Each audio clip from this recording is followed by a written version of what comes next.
Hi, Graham. Football looked like it was very popular. Is that something you always do? The football outside? Yeah, we like to mix it up a little bit.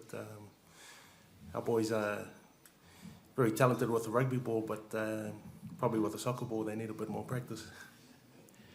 What are the rules in it? Not too many hard tackles, is it?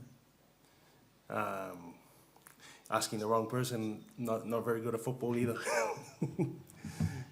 They seem very excited, though. Is it part of the sort of culture of building up the spirit within the camp? Yeah, like our boys love games, just to warm up and get the energy flowing. It doesn't take much for our boys to get excited. Who's the best footballer in the squad? Probably Sam Matavesi. He's grown up in Cornwall in the UK, and I guess as a kid in the UK, he grew up running around playing football as well as rugby. So, yeah. And sorry, last one on the football. I'll leave it alone. What was that old ball? It looked like an old favourite ball. Maybe it's been around a long time. Oh, I think that's our trainer's Tweety. That's his from back in England. It's probably a little old memento that he's brought along. Yeah. Right, and thank you. Any other questions? Yes, gentleman there, please, on the left.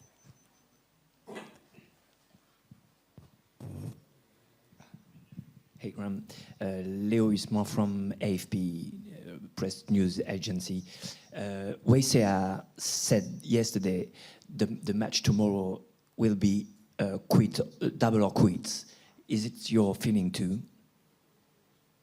Every game for us is double or quits. We want to do the best, represent ourselves and the country to the best of our ability. So every game for us is a double or quits. Yeah, but if you are losing,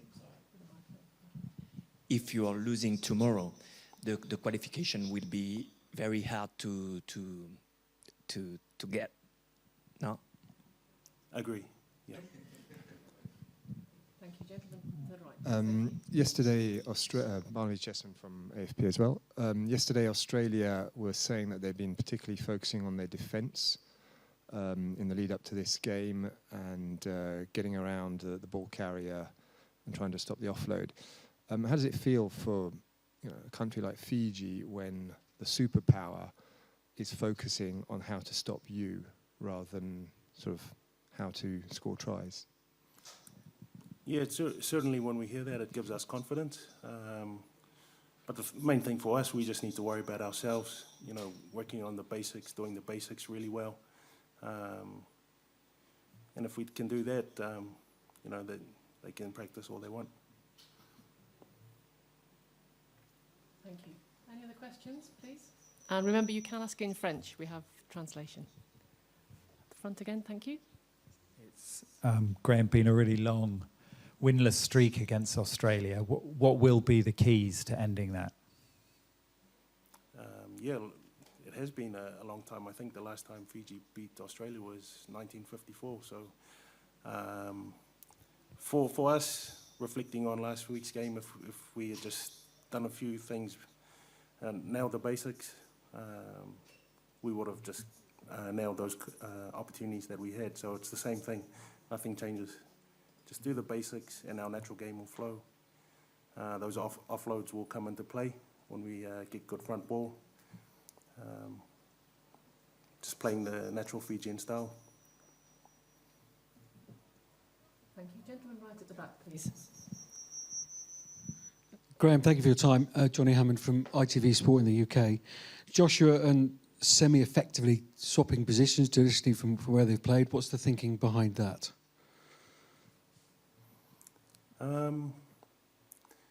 Obviously, we want to give Josh a go. He's a big power runner.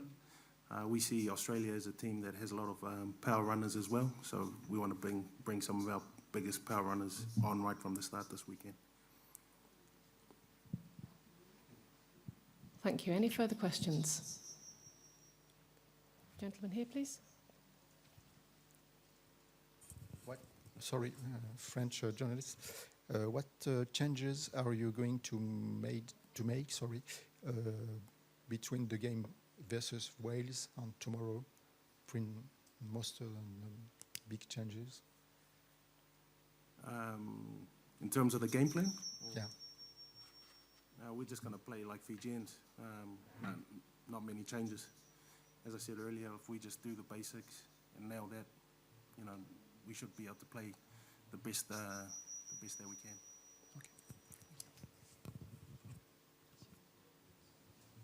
Thank you. Any further questions? It's perfect timing, if not, because we have... Yes, coming in. Okay. Okay, thank you. We're joined by Isoa Nasilasila. Hopefully got that right. Yes. Welcome.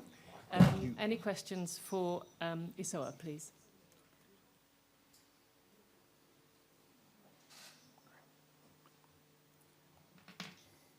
Gentleman there, please.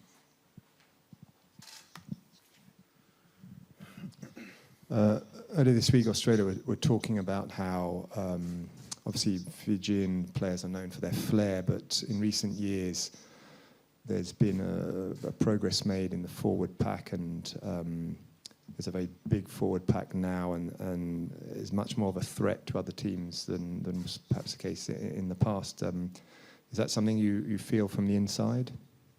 Yeah, definitely. I think over the past few years we've had a real emphasis on building our set piece as a forward pack, trying to build a game around that, because obviously a rugby game you can't really play without set piece. So individually I think we've done a pretty good job at building our set piece as a forward pack. Thank you. Here's a question here, please. So there's been a fair amount of investment in Fijian rugby over the last 4 years. Can you give us a few personal examples of what difference that's made to you and in your day-to-day experience?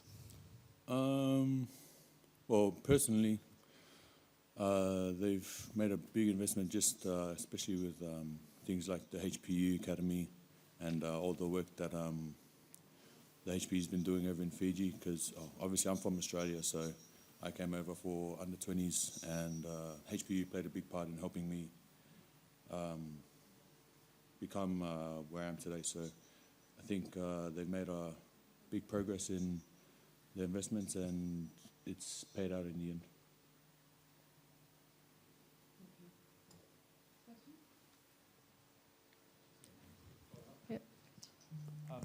And with Drua itself, what difference has that made to the rugby culture in Fiji and giving the fans something they can really own?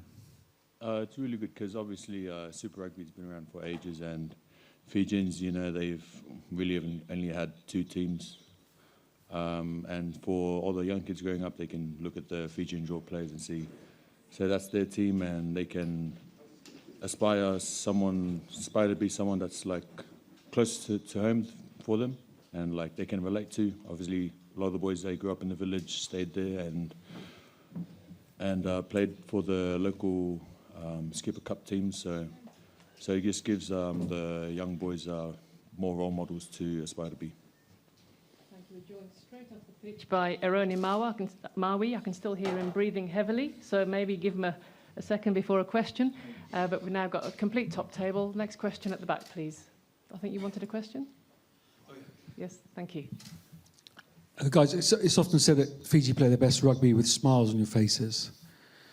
How difficult is that becoming? Because that invitation to the top table is beckoning, and you have an incredible opportunity tomorrow to get effectively into a quarter-final. How difficult is it to keep those smiles on faces?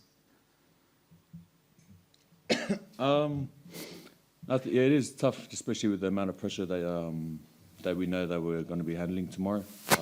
Tomorrow afternoon. So, but I think just as long as we get our set piece and our plays right, and because we know how to play with each other, so I think at the end of the day we'll be smiling. But yeah, it's pretty hard when you got the amount of pressure on. Thank you. Next question, please.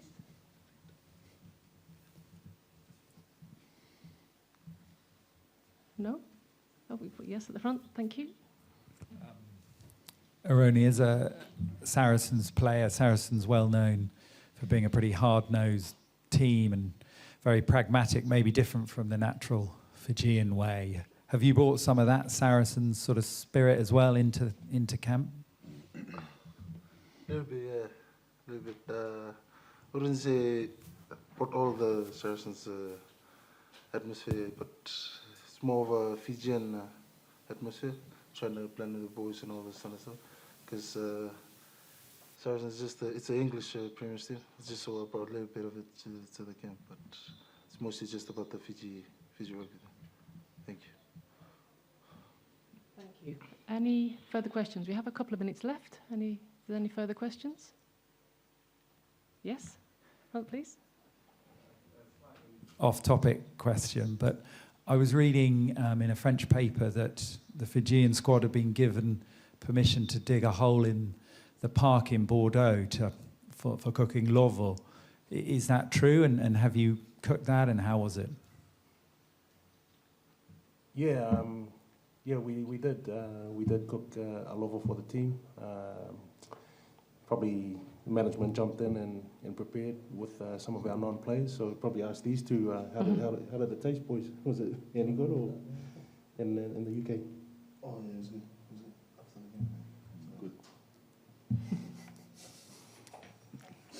Any final questions? No? In which case, thank you very much for your time today and good luck for tomorrow's match. And thank you, media. There'll be Australia following this afternoon and they will be arriving at the stadium at 1 o'clock and we're aiming for their briefing to be at 2:15. But please stay agile. Timings can change. Thank you very much. Thank you.